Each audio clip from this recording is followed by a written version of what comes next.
Stéphane, tu nous as fait visiter ton merveilleux jardin et au cours de cette visite, je me suis rendu compte que tu avais quand même quelques petites merveilles et j'aimerais bien que tu nous les montres. D'abord, comment ça t'est venu quand même la botanique? C'était pas ton origine ça? Ah, pas du tout. Moi, je suis né dans un potager, donc l'histoire du jardin, c'était d'abord du potager. Et lorsque j'ai découvert des plantes, là, je me suis dit qu'il y avait quelque chose qui se passait et qu'il y avait un univers, des univers à découvrir. Et c'est là où, franchement, j'ai eu envie d'être jardinier. Donc, c'est les plantes qui m'ont mené au jardin.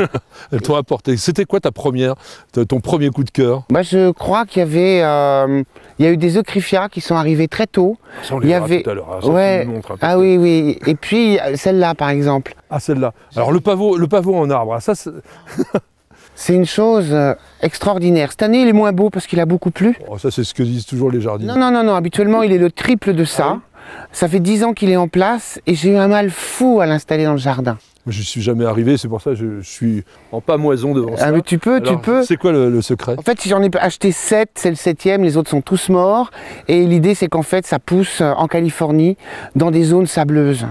C'est sur les bords sur les falaises. Ah oui. Et donc là, on a construit une caisse qui fait 20 cm de hauteur, dans laquelle il y a 2 tiers de sable, 1 tiers de terre. Et là, pour le coup, il peut envoyer ses petites racines sans être dans l'humidité et sans pourrir. Et puis voilà, c'est le résultat, c'est magnifique. Ah, c'est absolument merveilleux. Puis en plus, ça attire les insectes pollinisateurs, donc ça fait un travail important dans les jardins. Stéphane, nous sommes devant une plante qui vient des Canaries, qui est une plante totalement invraisemblable, donc Echium pininana, si je me rappelle bien. C'est ça, c'est exactement ça. L'Echium géante. C'est la grande Echium, en fait c'est une plante qui vit sur 3 ans.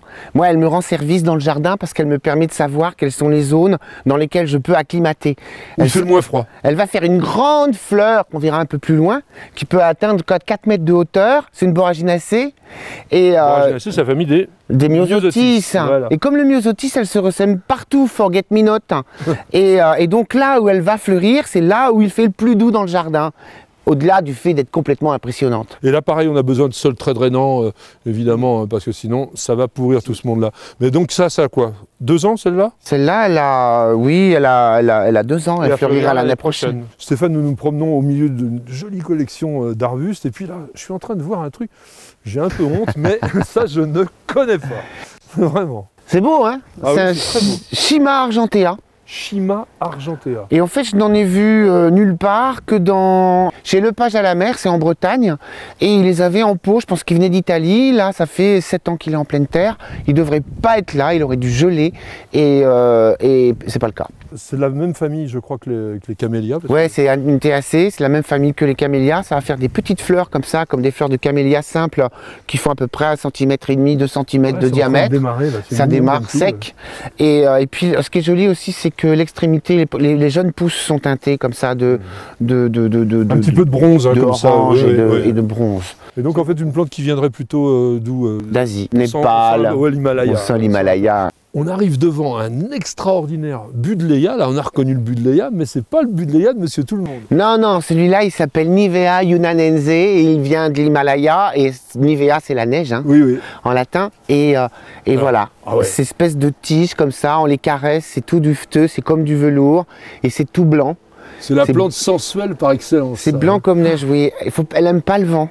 Elle est rabattue chaque année pour avoir ces belles tiges comme ça, toutes neuves, toutes blanches. Il faut la rabattre au printemps. Et tu protèges la souche, non? Non. Du tout. Pas ici. Pas ici. Mais ailleurs, oui. Ah, Stéphane, je vois donc ce Crocosmia qui brille pratiquement des feux de l'enfer. C'est bien son nom, c'est Lucifer. C'est Crocosmia Lucifer. Il est particulièrement grand, et ici encore plus, il est presque aussi grand que moi. Et sa particularité, c'est d'avoir ce rouge comme ça, intense.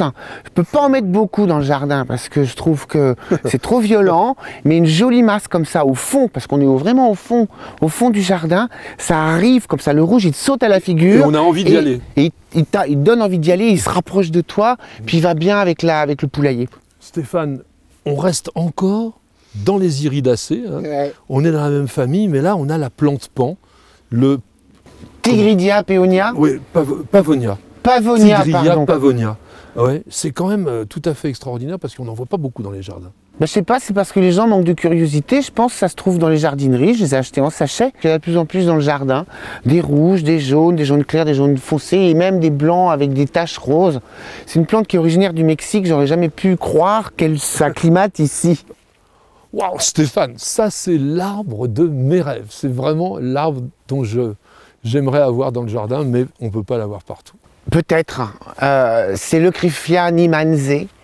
Et cet arbre-là, je l'ai vu une première fois en Cornouailles, c'était près d'une église en granit, il y en avait 8. Ils faisaient 7 mètres de hauteur, tous comme ça, tous comme des fûts, tous en fleurs, et on marchait dans de la neige.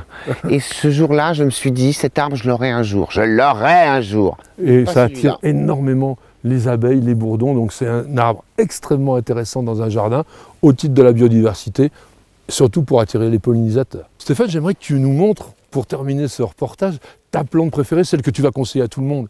Pile poil, on est devant. Voilà, c'est l'Astelia chathamica. Elle vient des îles Chatham, c'est en Nouvelle-Zélande.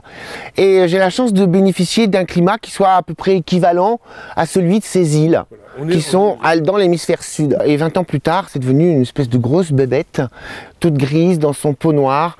Et elle est belle, hiver comme été. Comme été, ça reste toujours pareil. Et moi, je pourrais dire que j'en ai une au jardin, je croyais que c'était très frileux.